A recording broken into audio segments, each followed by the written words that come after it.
Hello dear students, I am Mrs. Anita Verma from St. Norbert Senior Secondary School, Damu. I welcome you all in our new video session, that is chapter 7, Know About the Living World. To know about the living world, Earth is the only planet in the solar system where life exists. There are many things present on the earth. Some of them have life and some do not. Living things have life and non-living things do not have life. Solar system में अर्थ ही केवल एक ऐसा planet है जहाँ पर life possible है. बहुत see things हैं अर्थ में जिनमें कि कुछ में लाइफ है और कुछ में लाइफ नहीं है. लिविंग थिंग्स में लाइफ होती है और नॉन लिविंग थिंग्स में लाइफ नहीं होती है. Next is earth components. These include biotic components and abiotic components. Earth components में दो components होते हैं, biotic और abiotic. Biotic components, these include all living organisms such as flora and fauna, plants and animals. Further, they are classified into autotrophs and heterotrophs. Biotic components वो होते हैं जिसमें कि केवल लिविंग ऑर्गेनिज्म होते हैं, जैसे कि प्लांट्स और एनिमल्स. ठीक है, इनको फिर से क्लासिफाइड किया गया है हेट्रोट्रॉप्स एंड ऑटोट्रॉप्स. ऑटोट्रॉप्स वो होते हैं जो कि अपना खाना खुद बनाते हैं. The living organism which can prepare their own food are called autotrophs. Example है green plants. Autotrophs are also known as producer. ठीक है, जैसे कि एग्जाम्पल में ग्रीन प्लांट, वो क्या करते हैं, सनलाइट एब्जॉर्व करते हैं और कार्बन डाइऑक्साइड और वाटर की हेल्प से अपना खाना बनाते हैं. They take carbon dioxide from the atmosphere and water from the soil. Atmosphere से कार्बन डाइऑक्साइड लेते हैं और सॉइल से वाटर लेकर के सनलाइट की प्रेजेंस में अपना खाना बनाते हैं. The process of synthesis of food in plant is known as photosynthesis. Photosynthesis तो सबको मालूम होगा, और ऑटोट्रॉप्स प्रोड्यूसर भी कहलाते हैं. Okay, and second one is heterotrophs.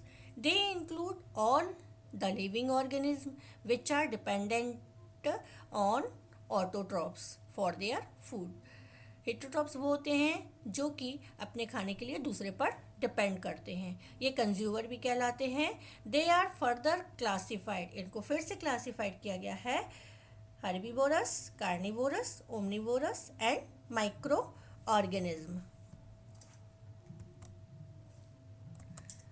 तो हर्बीवोरस क्या होते हैं? These organism feed principally as primary consumer. These are subdivided. इसको फिर से डिवाइड किया गया है. हर्बीवोरस जो केवल लीव्स या फिर प्लांट के अदर पार्ट खाते हैं, जैसे कि rabbits, deer, cow, elephants etcetera. And carnivorous, these living organism feed mainly on animals. ये डेड एनिमल्स खाते हैं. Carnivorous are also called a predators because they kill the other animals to eat. क्योंकि ये animals को मारकर खाते हैं. These are also known as secondary consumer. इनको सेकेंडरी कंज्यूमर भी कहते हैं, जैसे कि एग्जाम्पल में lion, tiger etcetera. Third one है omnivorous. Omnivorous feed on both plant and animals. Omnivorous जो हैं वो प्लांट और एनिमल्स दोनों को खाते हैं, जैसे कि human, dog, cockroach etcetera. And last one is micro organism. The micro organism are not seen through the naked eyes. इनको नेक्ड आइज से नहीं देखा जा सकता है. They can be seen only the help of microscope. इनको केवल microscope से ही देख सकते हैं. और इनको फिर से क्लासिफाइड किया गया है डिकम्पोजर्स और पैरासाइट्स. द ऑर्गेनिज्म डिकम्पोजर क्या होते हैं? जो डेड और डिकेइंग प्लांट और एनिमल्स को खाते हैं. और the organism that feed on dead plants, animals and and are known as saprophates. They can decompose the dead animals or plants and are also known as decomposer. ये dead animals या फिर plant को decompose कर देते हैं, इस कारण से इनको डिकम्पोजर भी कहते हैं. जैसे कि एग्जाम्पल में बैक्टीरिया और fungi. And parasites. Parasites get their food from other living organism. Parasite जो हैं वो दूसरे लिविंग ऑर्गेनिज्म से अपना फूड लेते हैं. They need a living for their survival. और इनको सर्वाइवल के लिए रहने की ज़रूरत होती है, जैसे कि leech. And next one is abiotic components. Abiotic components में जैसा कि आपको मालूम है कि नॉन लिविंग थिंग्स जो हैं वो अबायोटिक कंपोनेंट्स के अंतर्गत आते हैं. इनके फैक्टर्स जो हैं air, water, soil, light and temperature.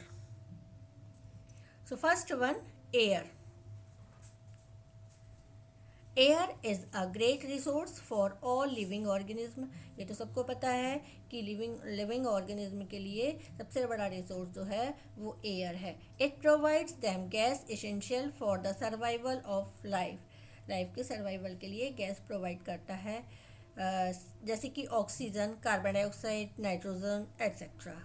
Animals, birds और हम सभी के लिए ऑक्सीजन की ज़रूरत होती है ब्रीथिंग के लिए, ठीक है, और फूड को ब्रेक करने के लिए, जिससे कि एनर्जी अपने को मिलती है, ठीक है. Plants need carbon dioxide to prepare their food which is ultimately consumed by others. Plant को कार्बन डाइऑक्साइड की ज़रूरत होती है फूड बनाने के लिए और अपने को ब्रीथिंग के लिए ऑक्सीजन की ज़रूरत होती है. The air is a great weather engine. Great air जो है वो उसको क्या बोलते हैं, वेदर इंजन बोलते हैं. ये अर्थ के टेम्परेचर को रेगुलेट करती है, रेनफॉल, ह्यूमिडिटी और कंडीशन को सुटेबल बनाती है, ठीक है. जैसे कि it help in pollution of trees. ये हेल्प करती है पॉल्यूशन से. It help in pollination of trees. ये ट्रीज की पॉलिनेशन में हेल्प करती है. It saves us from harmful ultraviolet rays coming from the sun. और सन से जो हार्मफुल अल्ट्रावायलेट रेज आती हैं उससे अपनी रक्षा करती हैं. It is the source of many gases required by animals and plants.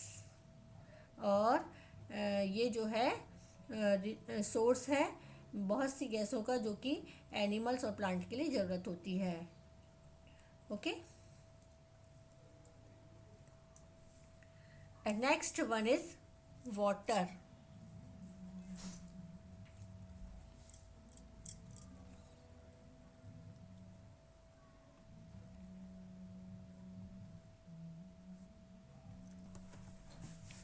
Okay, next one is water. जैसे कि आप सभी को मालूम है कि अपने लाइफ के लिए बहुत ज़रूरी है water. It is the medium in which all the living process occurs. और इससे बहुत सी लिविंग प्रोसेस होती हैं. You could survive for week without food but only a few days without water. आप 1 वीक तक बिना खाने के रह सकते हैं लेकिन बिना पानी के नहीं रह सकते हैं. The importance of water to living organism is as follows. इसकी लिविंग ऑर्गेनिज्म की में वाटर की जो इम्पोर्टेंस है वो देखिए. Water is essential for life and life activities. Water life की एक्टिविटीज़ के लिए बहुत ज़्यादा ज़रूरी है.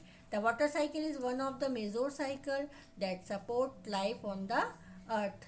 वाटर साइकिल जो है वो एक ऐसे साइकिल है जो कि सपोर्ट करता है अर्थ में. It provide fresh water to the land mass. और ये फ्रेश वाटर प्रोवाइड करता है. It plays an important role in creating a moderate world temperature and habitable climate on the earth. Water regulates the body temperature of living organism.